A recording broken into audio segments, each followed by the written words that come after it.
I'm Gerry Buffett. I am Director for Power and Politics at CBC, but have done a few more things other than that. A lot of live specials like Remembrance Day, swearing-in ceremonies, speech from the throne, things like that.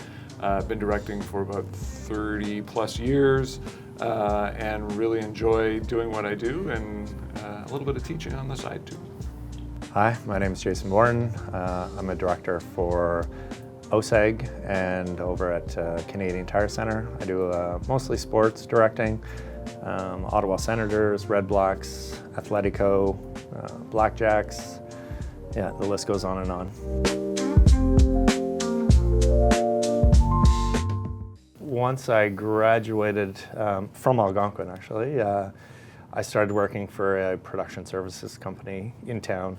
And through that, I was able to do some freelancing work and got to make some really good connections in the industry.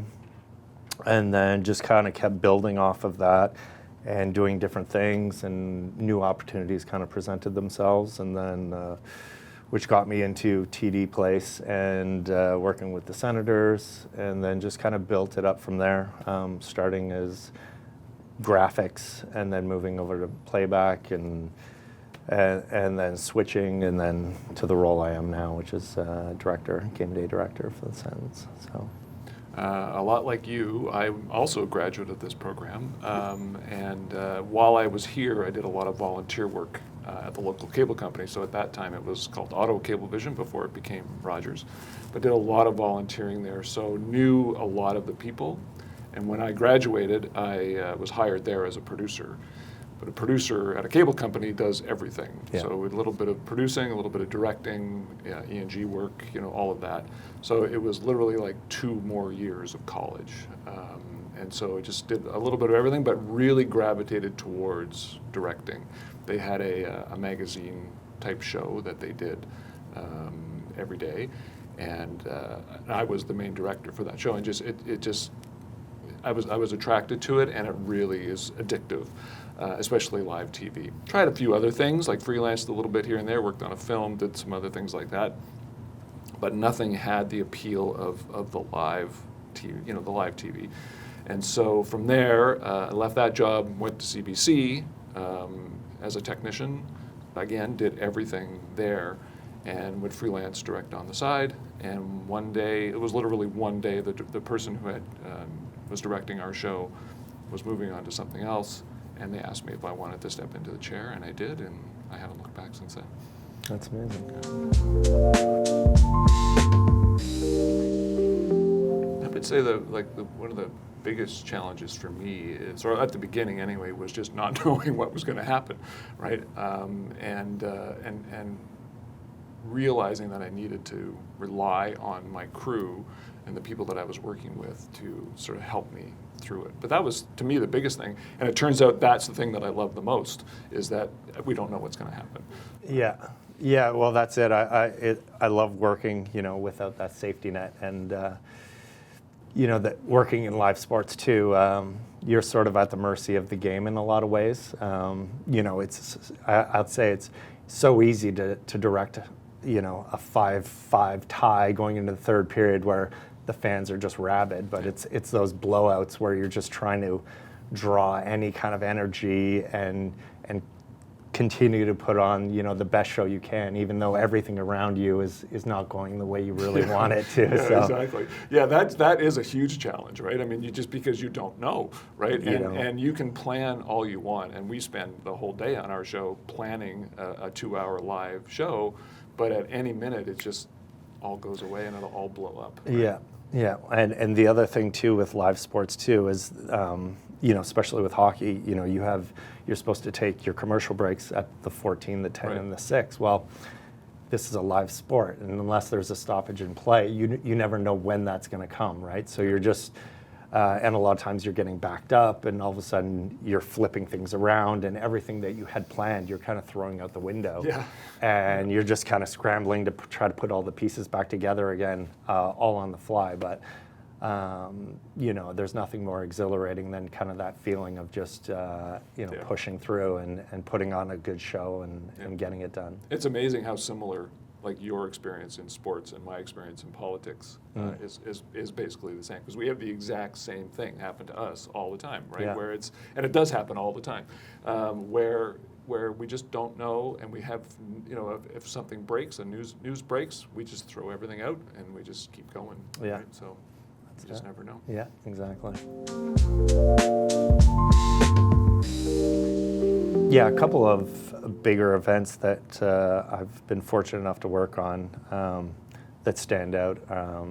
We had the chance to do the NHL All-Star Game in Ottawa, so that was a big deal. And it's challenging too, because you're not just dealing with your own stuff. You're dealing with this whole artistic production side, and also a musical production side, and you're all kind of coming together and trying to coordinate all this stuff.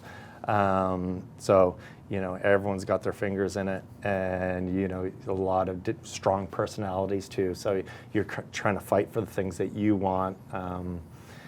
And everyone's kind of pulling on the rope in different directions, but being part of that, it was definitely eye-opening.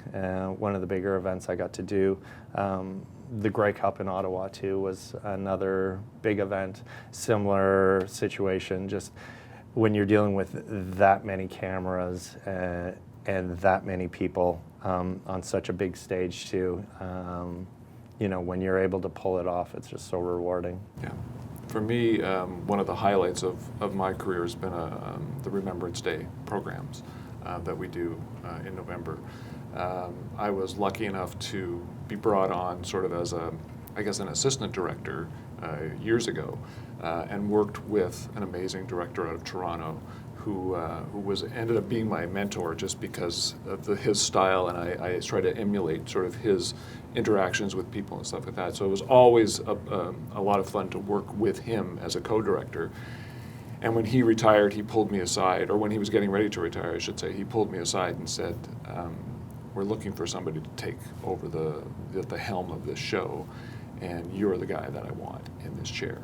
And it was nothing sort of, I felt really honored to be put in that position, and I've done a few of them since then, and it's probably my favorite thing to do. It's multiple cameras, like there's 9 or 10 cameras that we have. Everybody who works on the show wants to be there. Mm-hmm. They don't have to go begging to get a crew for that show. They all volunteer, sometimes the year before, say, make sure that you put me back on this.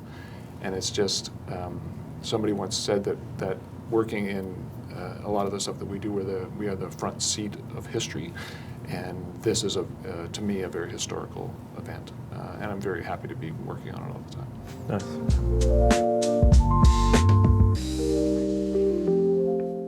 I think one that stands out for me, just because it was so wild, was one of the first Panda games that I got to do.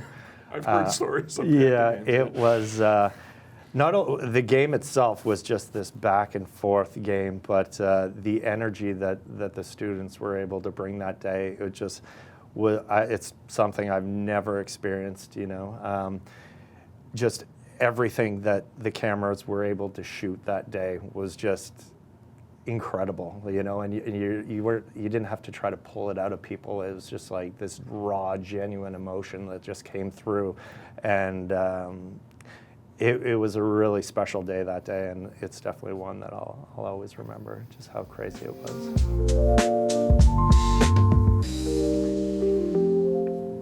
I know exactly when that moment was. Yeah, it was, I was freelance directing, so I was doing other work here and there, and there used to be, I don't know if you remember the Jerry Lewis Telethon. Yeah. There used to be an Ottawa element to it that would get inserted into the network, right? And one of the duties of the cable company at the time was to provide the truck and the crew and everything for that, and it was done at a hotel downtown. And I was directing one of the inserts, and one of my professors, I guess he was a professor at the time, he was sort of walking by and came to stop by the truck, saw what we were doing, poked his head in, sort of, watched a little bit of what we were doing, and after our insert was done, he looked at me and he goes, "You're really good at that." And I thought, oh, nobody's ever said that to me before, thank you. But it meant a lot coming from him. Yeah. Because again, I had sort of looked up to what he was doing, and he had moved on to a whole bunch of different things. And it just, at that moment, I thought, okay, if I can sort of, if that guy can say that I'm doing an okay job, then I must be doing an okay job. Yeah. And this is something that maybe I can keep doing. Yeah, no, that's great. I know for me, one of the things that always kind of makes me smile and be grateful of what we do is just seeing the faces of the kids, when we're doing a Sens game, and it's, their first hockey game, and you've got that shot of them after a goal, and you just push into them, and it's just this pure, raw enjoyment and happiness, and it's such a beautiful moment, and just being able to capture these little things and share them with everyone. I just think it's such a special gift that we get to have and share with people. Yeah, it sort of makes what, because we do it all the time, right? We do it every day, and you see all the same things over and over again, but when you see moments like that, it's when you realize that, there are other things going on in life other than what we're doing, kind of thing, right? Yeah. So, yeah. Well, funny story too. Once, and this came out of nowhere. It just shows how crazy your day can be, and how even though everything's scripted, how some things materialize out of nothing. One of our camera operators said, "Hey, there's a guy that came up to me before the game and said he's going to propose to his girlfriend, right. And wants to know if we can put it on the screen." And I was like, yeah, I think we could probably do that. Right. And I was like, but I kind of felt bad. I was like, oh, I don't know, maybe we can do better. So I was like, check in with the promo team, and we have this thing called a Famboni, and it's like just this big Zamboni full of fans that gets to go around on the ice. And I was like, is there any chance that we can put these people on the Famboni and just not let them know, and just do their proposal, on the ice in front of 20,000 people? And we did it. We pulled it off. Cool. And to this day, I don't know if they ended up getting married or whatever, but I feel like I'm like somehow imprinted on their lives, and it's just these funny little moments that this job's given us, and it's things that you remember forever. Yep, it's true. It's true.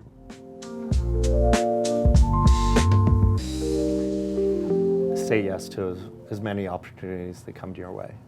Try to learn as many different things as you possibly can.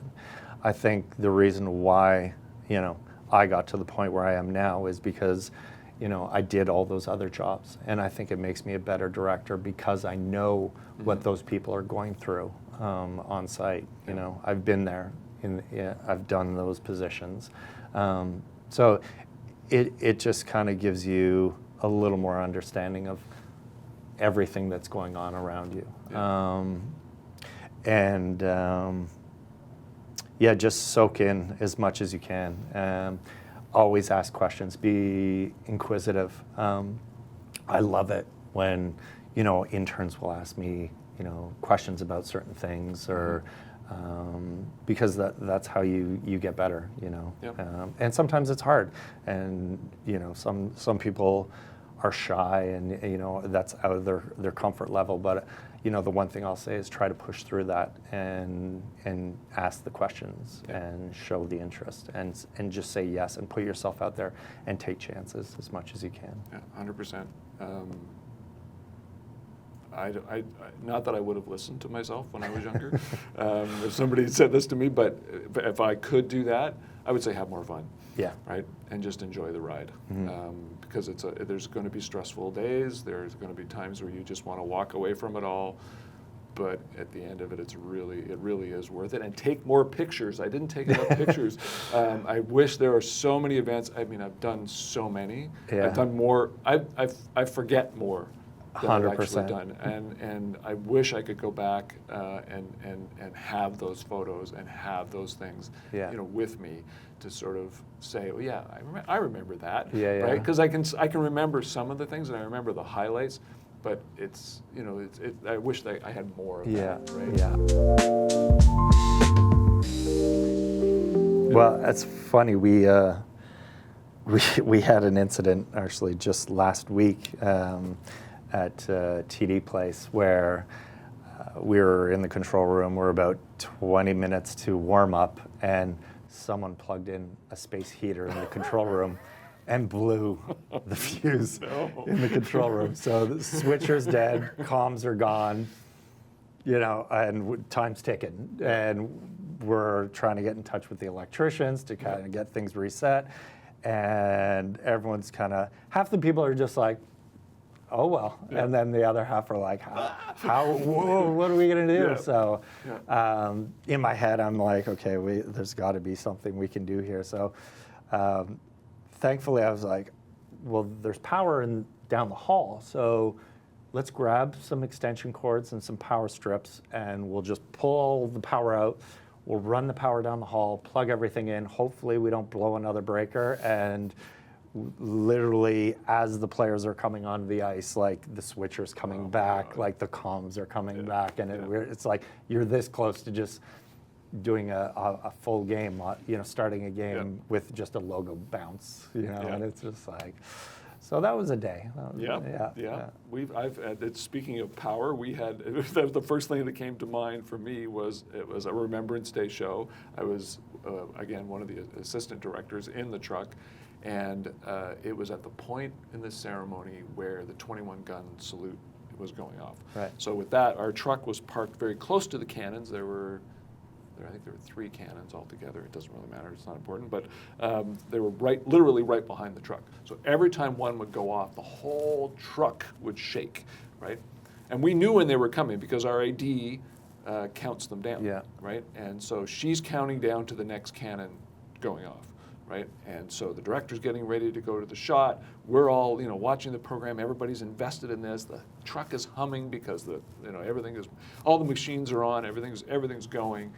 She's counting down to the cannon. She gets to 3, 2, 1. Cannon goes off. Power shuts down in the truck at the exact same time. Scared the crap out of us. Because all of a sudden you go from all of this noise to complete darkness, and everybody's in shock, and everybody stops talking. So it's like, what the hell just happened, right? And we're like, and so now everybody's like, okay, what do we do now? And everybody's like scrambling, and the emergency lights come on. Technical director's like running all over the place. He takes off out of the truck as soon as it happens. Generator ran out of gas. Right? But it was just one of those moments that it was just like, right? And we thought something had just, something had exploded, shrapnel hitting something. Oh, it was crazy. And then we had another thing happen on the politics show, where we had started the show, and the show starts at 5 o'clock, so it has to start at 5 o'clock whether we're ready or not. And the show started, but we had no guests. We had no backup tape. We had nothing. So we open the show, the host runs through the headlines, I get into his ear, throw to break. So we opened the show, did the headlines, came back to him on camera, and he goes, hey, we'll be right back. What are you going to do? Exactly. Yeah, that's it. You got to tap dance until you can figure out what your next move is. Yeah, exactly. Thank you. Yeah, thank you. I really enjoyed this. It was really nice talking to you, Gerry, and sharing those experiences. And nice to know, the struggle continues amongst all of us.